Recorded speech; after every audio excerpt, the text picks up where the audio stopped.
오늘도 어김없이 이스라엘은 하나님 앞에서 악을 행하였다고 사사기는 기록하고 있습니다. 지난주에 우리가 기드온의 용사 300명 이야기를 묵상하면서 참 기드온의 용사같이 우리가 그런 귀한 십자가의 용사들이 되어야 되겠다 하는 다짐을 했는데, 기드온이 그렇게 미디안 전쟁과에 이기고 나서 40년 동안 이스라엘을 다스리는 동안에 이스라엘에는 다시는 전쟁이 일어나지 않는 천하태평의 시대가 있었습니다.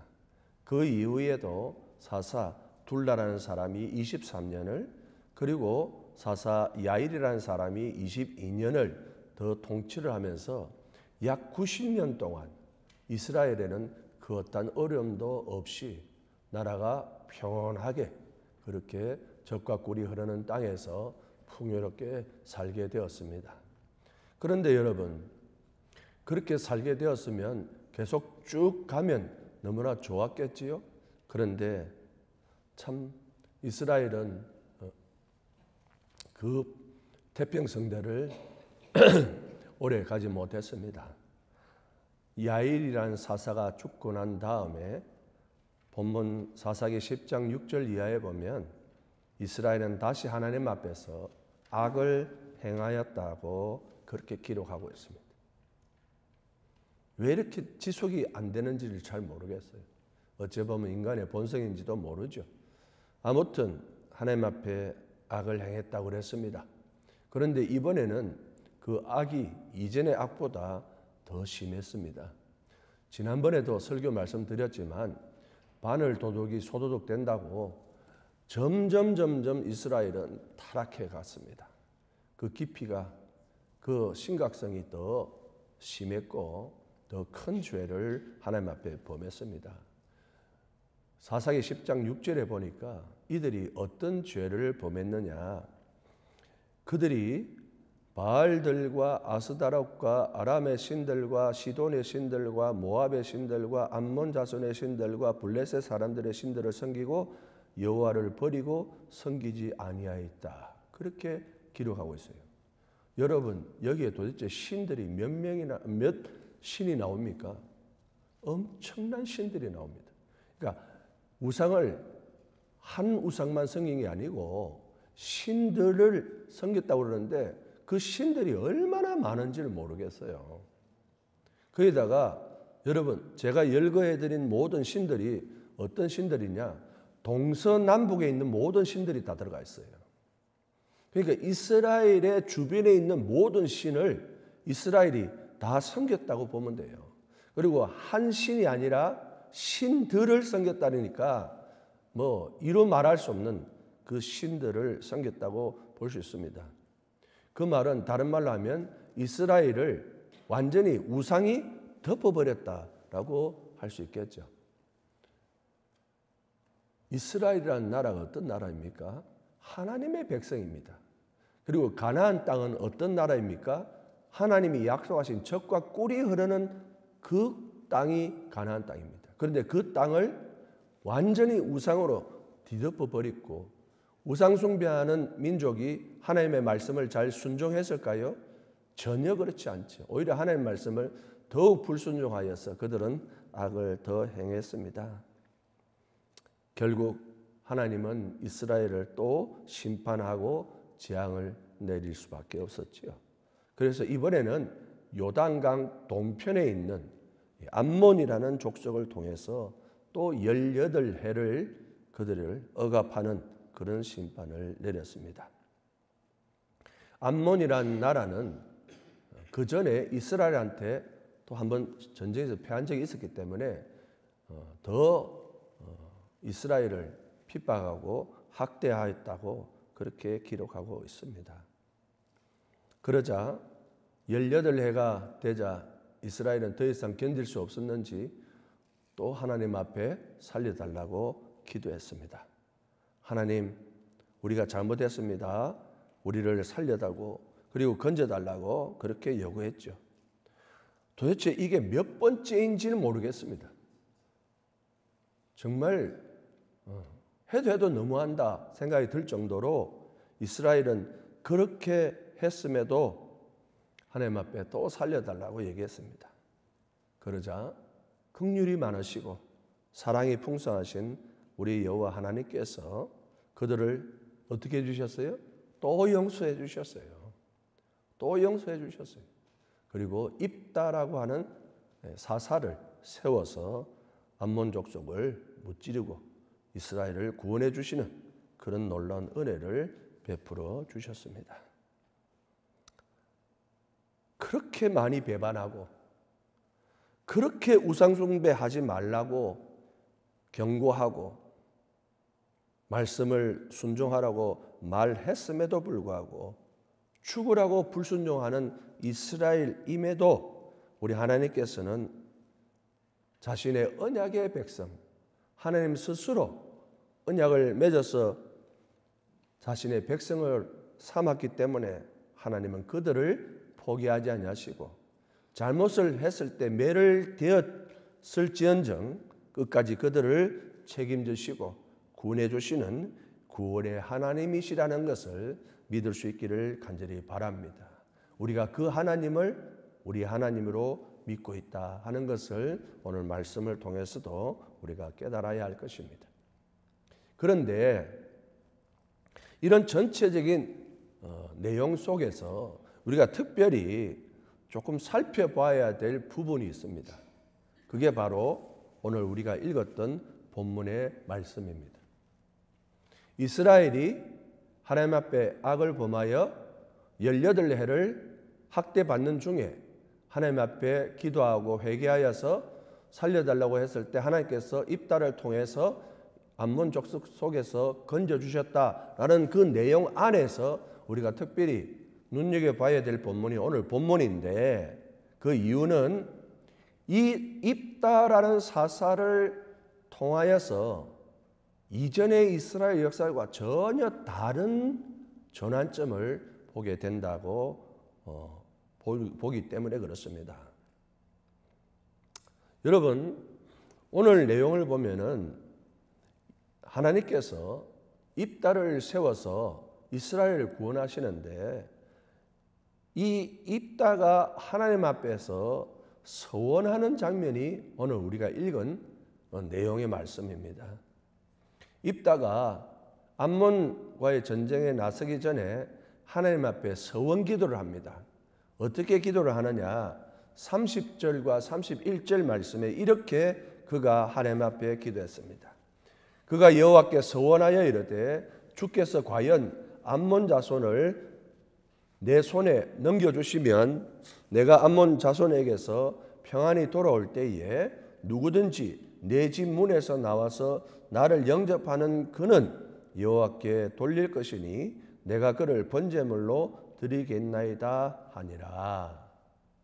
사랑하는 여러분, 여러분은 입다가 하나님 앞에 드리고 있는 서원 기도에서 무슨 특별한 것을 느끼지 못하십니까? 지금 입다가 단순히 하나님 앞에 암몬을 이길 수 있게 해달라고 기도하고 있습니까? 물론 그런 부분도 있지요. 그런데 잘 보십시오. 입다가 하나님 앞에 자신이 암몬과의 전쟁에서 이길 수 있게 해 주시면 어떻게 해드리겠다고 서원하고 있습니까? 그냥 제물이 아니고 사람을 제물로 바치겠다라고 약속하는 기도를 하고 있다는 것을 발견할 수 있습니다. 누구든지 내 집에 나오는 사람을 여호와께 번제물로 바쳐 드리겠습니다. 그렇게 맹세하고 있다는 겁니다. 과연 그 다음에 어떻게 됐을 것 같습니까? 입다가 정말 암몬과의 전쟁에서 승리하게 되었습니다. 그리고 자기의 집으로 돌아왔습니다. 그런데 무슨 일이 일어났습니까? 입다 집에서 제일 먼저 나온 사람이 누구였을까요? 그가 가장 사랑하는 문안 동녀 딸이 그를 맞이하러 나오게 된 것입니다. 그러자 입다는 자신의 옷을 찢으면서 참담함을 금할 수가 없었습니다. 어떻게 하나밖에 없는 사랑하는 딸을 제물로 드릴 수 있을까요? 그럼에도 그 딸은 아버지의 약속을 지키기 위해서 자신의 몸을 희생하기로 하고 2달을 지나서 결국 희생 제물이 되고 말았습니다. 이 세상에 이런 참담한 일이 또 어디 있겠습니까? 전쟁에서 이기고 돌아왔습니다. 그러나 정말 이 전쟁에서 이긴 것일까요? 그는 이기고도 진 전쟁을 하고 돌아온 것이죠. 가장 슬프고도 가장 비참한 승리를 얻은 사사가 바로 입다였습니다. 사랑하는 여러분, 여러분의 마음은 어떻습니까? 만약 여러분이 입다라면 여러분의 심정은 어떨 것 같습니까? 말할 필요가 없겠죠. 자기 손으로 자기의 자식을 죽게 만든 아버지가 된 이 심정을 뭘로 말할 수 있겠습니까? 입다는 감당할 수 없었을 거라고 생각합니다. 그런데 여러분, 지금 승리를 했잖아요. 18해를 암몬 자손 속에서 학대받고 억압받아서 하나님의 입다를 세워서 승리를 거뒀습니다. 그런데 그 승리 속에서 어떤 일이 벌어졌습니까? 가장 비참하고 가장 슬픈 일이, 비극이 벌어진 겁니다. 승리예요. 구원을 얻었습니다. 그런데 그 속에 이런 비극이 있다는 것을 여러분은 어떻게 생각을 하십니까? 입다는 왜 이런 서원을 하나님 앞에서 하게 되었을까요? 왜 그냥 하나님께 암몬과의 싸움에서 이길 수 있도록 자신을 도와달라고 하면 될 것을 왜 자신의 손에 암몬을 붙여주시면 사람을 번제물로 드리겠다고 약속하셨을까요? 이기고도 진 이 싸움, 이 승리의 비극의 발단은 바로 이 입다의 이 서원 기도에서부터 시작되었습니다. 왜 그랬을까요? 승리를 했는데 슬퍼요. 전쟁에서 이겼는데, 기도를 응답을 받았는데 이것만큼 비참한 일이 없다는 겁니다. 분명 하나님 앞에 은혜를 입었어요. 그런데 은혜 입은 게 너무너무 나한테는 고통인 거죠. 왜 그랬을까요?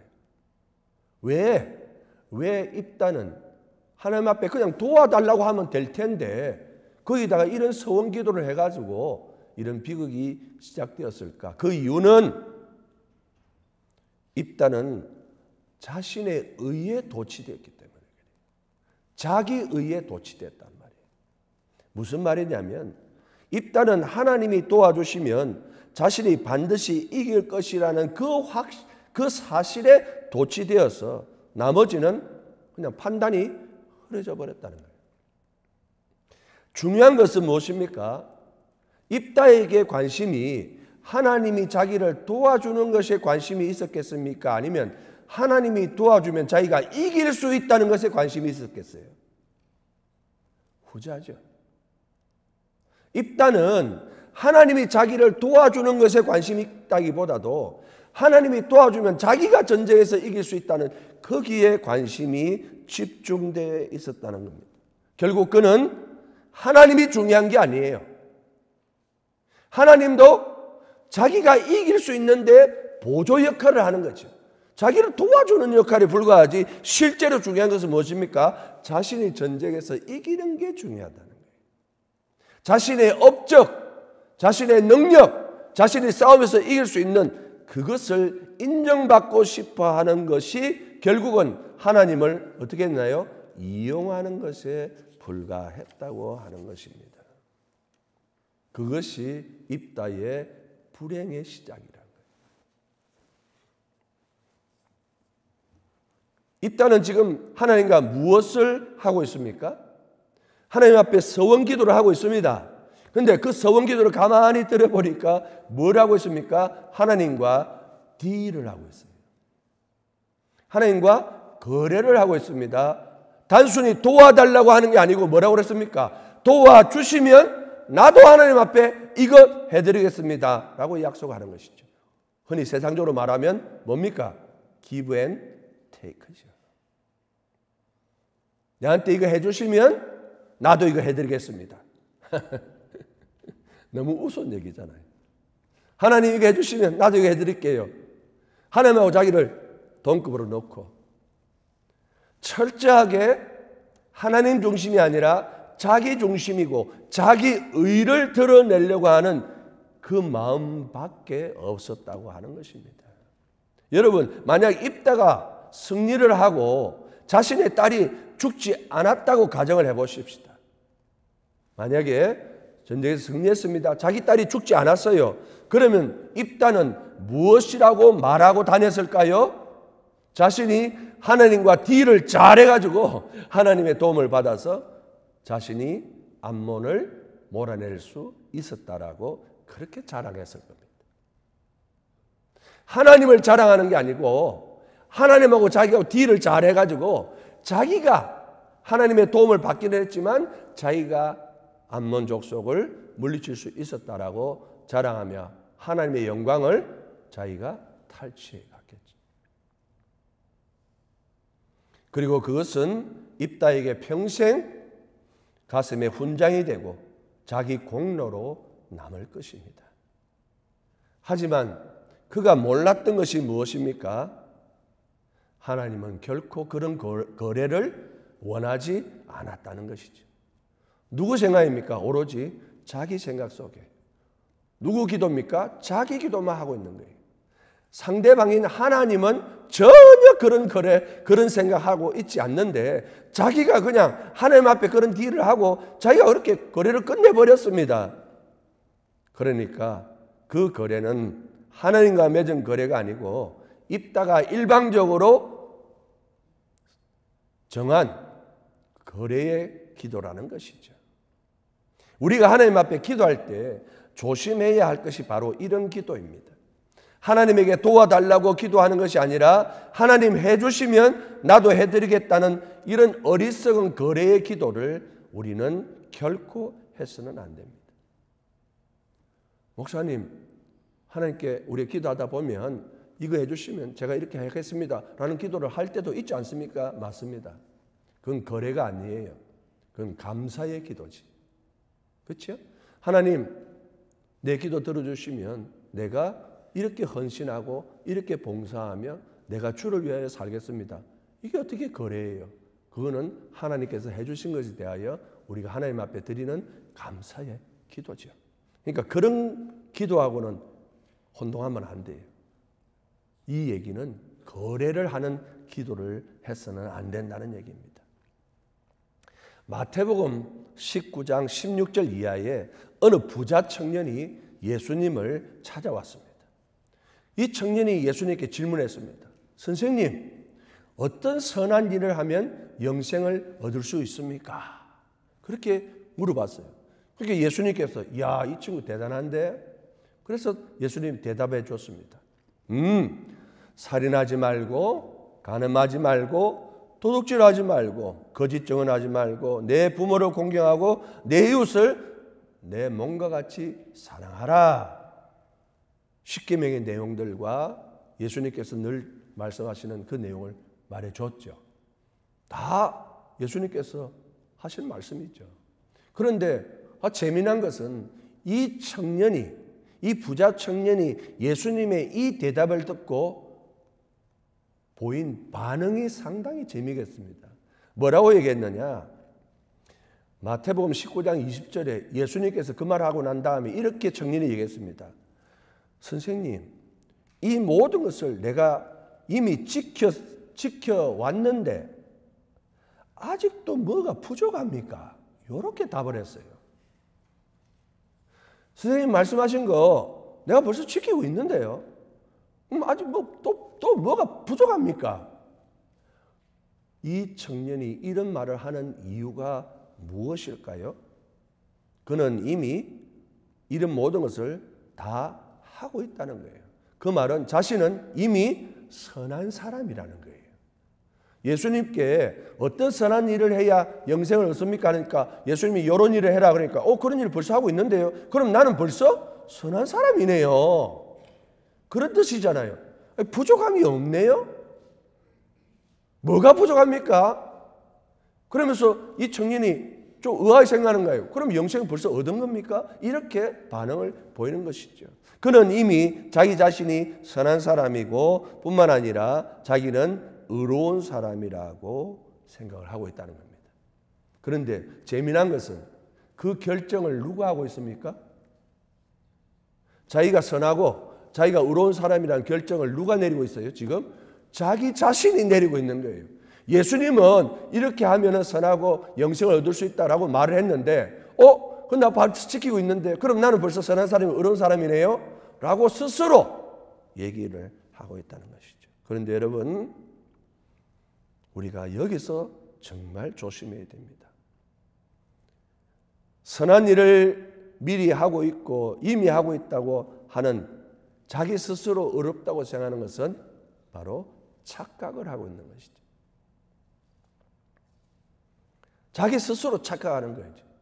자기 스스로에게 자기가 결정 내리는 거니까요. 그러니까 예수님께서 그 청년에게 하하 이 친구 착각을 하는구나 한마디 더 말씀해 주셨습니다. 뭐라고 말씀해 주셨냐? 그래, 야 너 정말 선하구나. 너가 정말 네 말대로 의로운 사람이구나. 그러면 이제부터 네가 가지고 있는 그 많은 재물을 팔아서 가난한 사람한테 나눠주고 나를 따라라 라고 얘기를 했어요. 그러면 반응이 어떻게 됩니까? 그거 쉽죠 뭐. 지금이라 당장이라도 할 수 있습니다. 왜? 이미 하고 있다고 얘기를 했으니까. 그런데 그 말을 듣자마자 이 부자 청년이 어떻게 했습니까? 얼굴이 이그러지면서 이건 뭐지? 그러면서 성경에 보니까 뭐라고 그랬습니까? 근심하고 갔더라 그랬어요. 얼굴에 수심이 가득해요. 왜 수심이 가득하고 근심하였을까요? 그는 선한 자도 아니었고 의로운 자도 아니었기 때문에 그렇습니다. 그가 정말 선하고 의로운 자라면 예수님의 그 말씀에 그렇게 반응하지 않았겠죠. 그가 근심하였던 것은 그는 스스로는 의로운 자라고 생각하고 선한 자라고 생각했지만 그는 결코 의로운 자가 아니었습니다. 자기 스스로 그렇게 생각했다는 것에 문제가 있습니다. 이것이 우리의 신앙과 믿음에서 제일 경계해야 할 영적 착각이고 망상입니다. 자기는 신앙생활 잘하고 교회생활 잘하고 성도의 생활을 잘하고 있다고 스스로 믿는 것입니다.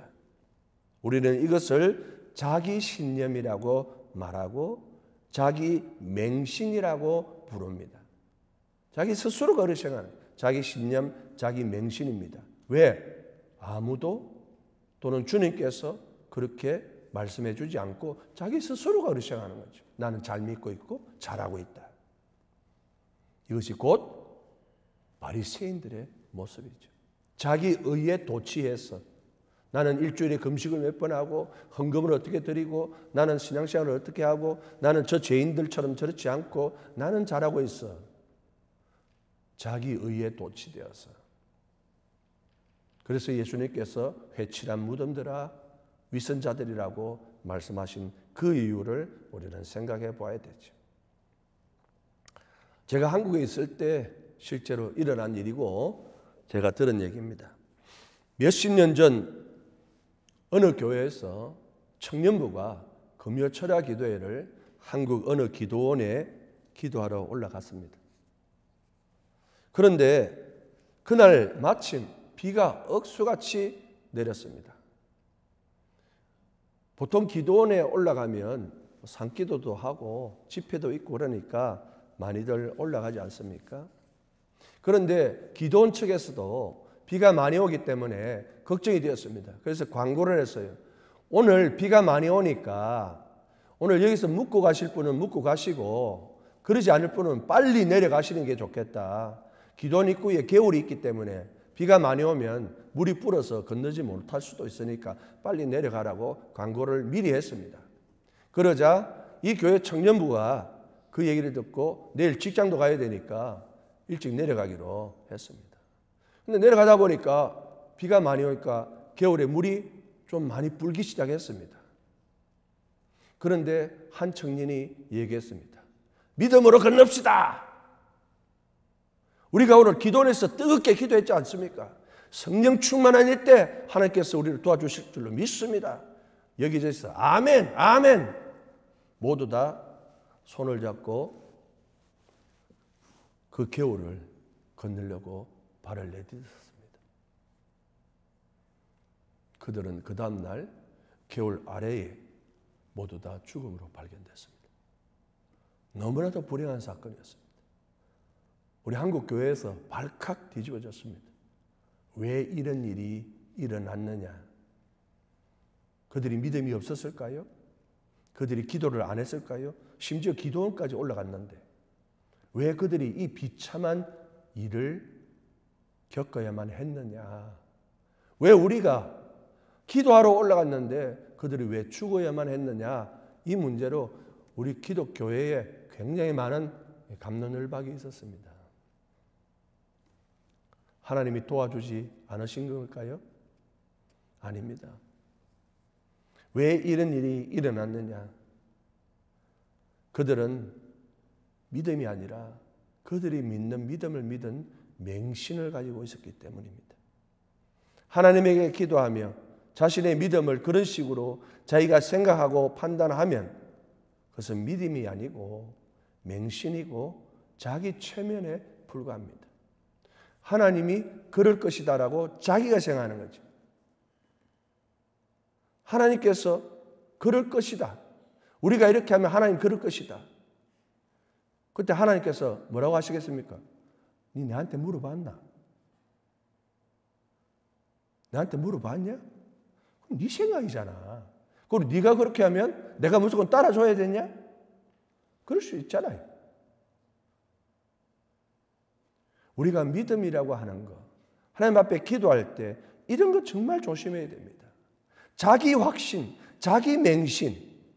내가 오늘 기도했으니까 이런 응답 받았어. 내가 오늘 철회했는데 이렇게 했어. 오늘 말씀 받았는데 이랬어. 정말 조심해야 돼요. 오늘 입다의 잘못이 무엇입니까? 바로 자기 방식대로, 자기가 믿는 대로 그렇게 하나님 앞에 서원기도 했다가 안타까운 일을 겪게 된 것입니다. 사랑하는 성도 여러분, 사실 입다가 암몬을 자신의 손에 붙여주시면 제일 먼저 자기를 맞이하러 나오는 사람을 번제물로 드리겠다고 하나님께 약속했는데 하나님 앞에 그것을 물어봤다고 하는 성경 구절이 있습니까? 없습니까? 전혀 없습니다. 무엇보다도 하나님께서 그렇게 사람을 제물로 바치는 것을 원했을까요? 우리 하나님이 그래 사람을 바쳐라. 사람을 태워서 죽여서 나한테 바쳐라. 하나님이 그렇게 원하셨을까요? 전혀 그렇지 않습니다.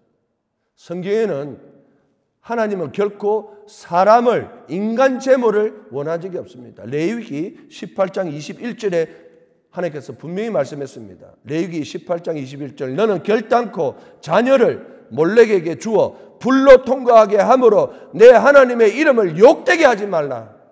나는 여호와니라.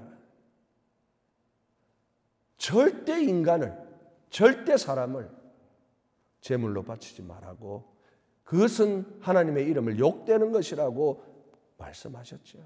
그런데도 어떻게 했습니까? 입다는 하나님 앞에 암몬을 이기게 해주면 그렇게 하겠다고 그렇게 약속을 했다는 것입니다. 과연 이것이 옳은 일일까요? 아닙니다. 그래서 하나님께서 입다에게 심판을 내리신 겁니다. 어떤 심판을 내렸습니까? 그가 가장 사랑하는 문안동녀 딸을 네 말대로 해줄게. 그래서 제일 먼저 나와서 입다를 맞이하게 하는, 그래서 죽게 하는 그런 심판을 하신 것입니다. 여러분, 여기서 중요한 것은 입다의 딸이 아닙니다. 입다의 딸이 아니에요. 입다의 딸이 죽었다고 안타까워하지 마세요. 만약에 입다의 딸이 아니었다면 누가 죽어야 됩니까? 또 다른 사람이 죽어야 돼요. 지금 여기서 입다의 딸이 중요한 게 아닙니다. 그 기도했다는 자체가 문제예요. 입다 딸이 아니라 만약에 다른 사람이 죽었으면 입다는 어떻게 했겠습니까? 조화라 했겠습니까? 만약에 조화라 했다면 더 큰 문제겠죠. 입다의 딸이 죽든 입다의 딸이 자기 딸이 아닌 다른 사람이 죽든 그런 기도하고 그런 식으로 하나님 앞에 서원하는 그 자체가 잘못되었다라고 하는 것입니다. 입다의 문제가 바로 거기에 있었습니다. 우리의 신앙에 있어서 정말 조심해야 될 부분이 바로 그런 부분이라 우리가 예수님을 믿을 때도 조심해야 되고 하나님 앞에 기도할 때도 마찬가지고 그런 부분을 늘 우리가 경계해야 한다는 것입니다. 사랑하는 여러분, 우리가 하나님과의 영적 관계에서 제일 큰 문제가 무엇일까요? 우리가 하나님을 너무 모른다는 것입니다. 몰라도 너무 모른다는 겁니다. 그래서 오히려 하나님 앞에 가까이 나아가지만 도리어 하나님 앞에 가까이 나아갔는데 도리어 화를 당하는 경우가 있다는 것입니다. 여러분, 하나님 앞에 안 나간 게 아니에요. 하나님 앞에 가까이 나아갔습니다. 하나님과 함께 있습니다. 그런데 어떻게 복이 아니라 화를 받습니까? 우리가 하나님을 몰라도 너무 모르기 때문에. 그 대표적인 사람이 누구일까요? 여리고성을 무너뜨리는 것도 다 본 하나님과 함께 했던 사람, 그러나 벌을 받았던 사람 누굽니까? 아간이지 않습니까? 아간이 떨어진 사람 아니에요. 이스라엘 백성 안에 있었습니다. 하나님의 역사 가운데 있었습니다. 신앙도 같이 있었고 믿음도 같이 있었고 여리고성이 무너진 거 다 봤는데도 하나님의 복을 받는 게 아니라 여리고성이 무너지는 것을 다 봤음에도 그는 오히려 화를 당하는 사람이 되었다는 거예요. 이유가 무엇입니까? 하나님을 몰라도 너무 몰랐다는 것입니다. 그래서 호세아서 4장 6절에 이렇게 말씀했습니다. 내 백성이 지식이 없으므로 망하는도다.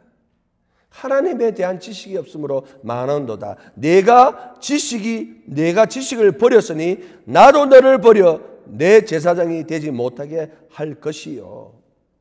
그 다음 또 중요합니다. 내가 내 하나님의 율법을 잊었으니 나도 너의 자녀를 잊어버리리라 말씀하셨어요. 내가 하나님을 모르고 내가 하나님 앞에 범죄하고 내가 하나님을 잊어버리자. 그 말씀을 잊어버리면 어떻게 됩니까? 나만 하나님 앞에 벌을 받는 게 아니라 어떻게 돼요? 네 자녀도 하나님이 잊어버릴 것이다 라고 말하고 있습니다. 바로 입다의 사건을 통하여서 우리가 알 수 있습니다. 입다는 하나님을 알지 못했고 자기 의에 취했었습니다. 그는 이기고도 진 사람이에요. 복을 받고도 저주를 받은 너무나도 이 모순된 사건의 주인공이 되어버렸다는 사실입니다. 사랑하는 여러분, 무엇이 중요할까요? 결과물이 중요합니까? 승리가 중요합니까? 복이 중요합니까? 은혜 받는 게 중요합니까? 아니요. 하나님은 뭐를 보십니까? 그 전의 사정을 보는 거죠. 네가 정말 나를 사랑하고 나에게 진짜 도움을 구하느냐? 그러면 결국 어떻게 됩니까? 복이 이어지는 거죠. 복만 생각하면 어떻게 됩니까? 그 복을 받자마자 잃어버릴 수 있다는 거예요. 이기고도 진 전쟁이 바로 그런 것이라는 것을 우리가 이 말씀을 통해서 발견할 수 있습니다. 사랑하는 성도 여러분, 그럼 우리가 어떻게 하나님께 구해야 할까요? 목사님, 이제 우리가 그러면 이 입다와 같이 하지 아니하고 우리는 어떻게 하나님 앞에 기도하고 하나님 앞에 간구해야 될까요? 입다와 같은 잘못을 하지 않기 위해서 하나님 앞에 이렇게 기도하라고 예수님께서 가르쳐 주셨습니다. 마태복음 7장 7절에서 11절 말씀에 예수님이 말씀하십니다. 구하라 그리하면 너에게 주실 것이요 찾으라 그리면 찾아낼 것이요 문을 두드리라 그리하면 너에게 열릴 것이니 구하는 자마다 받을 것이요 찾는 이는 찾을 것이요 두드리는 이에게는 열릴 것이니 너희 중에 누가 아들이 떡을 달라 하는데 돌을 주며 생선을 달라 하는데 뱀을 줄 사람이 있겠느냐. 너희가 악한 자라도 좋은 것으로 자식에게 줄 알거든. 요담 중요합니다. 하물며 하늘에 계신 너희 아버지께서 구하는 자에게 좋은 것으로 주지 않겠느냐. 예수님 말씀하셨어요. 악한 자도 두드리고 찾고 그죠? 구하면 좋은 걸 주는데 하늘에 계신 우리 아버지께서 구하는 자에게 하나님의 자녀들에게 좋은 것을 주지 않겠느냐. 예수님 말씀하시며 우리에게 뭐라고 말씀하십니까? 이것저것 따지지 말고 이런 조건 저런 조건 내걸지 말고 어떻게 하라는 겁니까? 그저 구하고 찾고 두드리라는 겁니다. 아버지, 내가 지금 죽을 것 같습니다. 아버지 도움 없이는 살 수 없을 것 같습니다. 아버지 도와주옵소서. 아버지 살려주옵소서 라고 기도하면 하나님이 어떻게 하시네요? 하물며 구하는 자에게 좋은 것을 주지 않겠느냐 하시며 하나님의 의로운 손으로 구원하여 주실 줄로 믿습니다. 예수님께서 우리에게 바로 그것을 말씀해 주셨습니다. 우리가 그 하나님에 대해서 잘 모르기 때문에 자꾸 그 좋으신 아버지에게 우리가 잘못 구하는 것입니다. 복을 받고도 그 복이 저주가 되어버립니다. 전쟁에서 승리했는데 진 전쟁이 되어버리는 것이죠. 기쁨이 있고 평안이 있는데 그것이 어떻게 됩니까? 화가 되어버리는 거예요. 사랑하는 성도 여러분, 아버지를 아셔야 됩니다. 입다가 하나님 아버지를 제대로 알았다면 그런 기도를 했겠습니까? 그래서 이사야가 우리 하나님이 얼마나 긍휼이 많으시고 사랑이 많으신 여호와 하나님이신가를 알려주기 위해서 기가 막힌 말씀을 주십니다. 이사야서 55장 1절에서 3절 말씀, 정말 가슴에 와닿는 말씀입니다. 이사야서 55장 1절 3절에 이사야가 뭐라고 했느냐? 오라 너희 모든 목마른 자들아 물러나오라. 돈 없는 자도 오라. 너희는 와서 먹되 뭐 없이요? 돈 없이 값 없이 와서 포도주와 젖을 사라. 말이 안 되잖아요. 포도와 젖을 사라 오랬는데 돈 없이 값 없이. 너희가 어찌하여 양식이 아닌 것을 위하여 은을 달아주며 배부르지 아니할 것을 위하여 수고하느냐.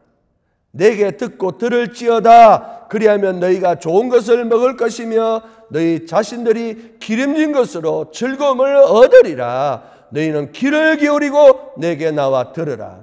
그리하면 너희의 영혼이 살리라. 내가 너희를 위하여 영원한 언약을 맺으리니 곧 다윗에게 허락한 확실한 은혜이니라. 아멘. 기가 막힌 말씀. 돈 없이 값 없이 와라. 그리고 하나님께서 들으란 말이에요. 들으라. 그러면 영원한 언약을 맺으시면서 그 언약이 뭐라고 얘기하십니까? 확실한 은혜를 베풀어 주겠다. 이것이 주의 백성이 여호와 하나님께 구원도 받고 은혜를 받으며 전쟁에서도 이기는 영적 비결인 줄 믿으시기를 바랍니다.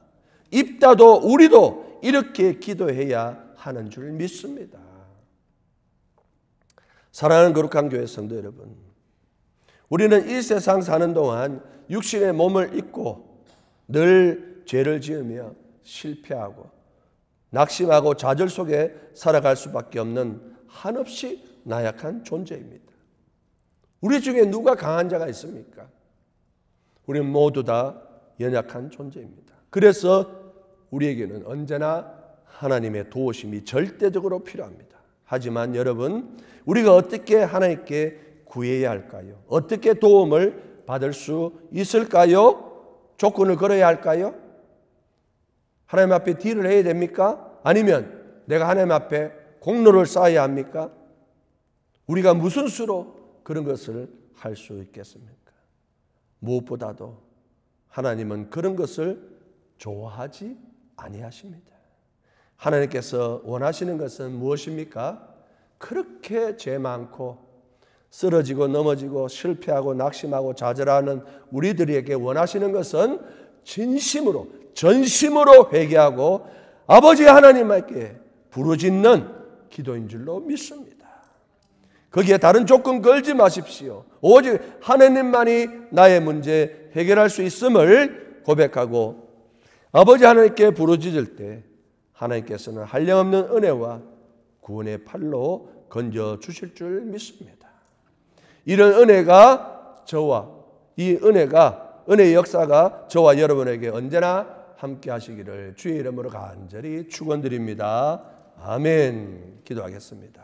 아버지 하나님, 오늘 입다의 이 사건을 통하여 우리의 신앙이 자기 의에 도취하여서 내가 성과를 내는 것에 너무 집중하다 보니 오히려 하나님에게 관심을 갖지 못하고 하나님에게 잘못된 기도를 하고 우리의 신앙이 잘못된 신앙이 될 수도 있다는 것을 배웠습니다. 오직 아버지 하나님 앞에 아무 조건 걸지 말고 구하고 찾고 두드리는 그런 주의 귀한 자녀들 되게 하여 주시옵소서. 그래서 진정으로 승리하여서 하나님의 복과 은혜를 받아 누릴 수 있는 귀한 주의 백성들 되게 하여 주옵소서. 예수님 이름으로 간절히 기도합나이다. 아멘.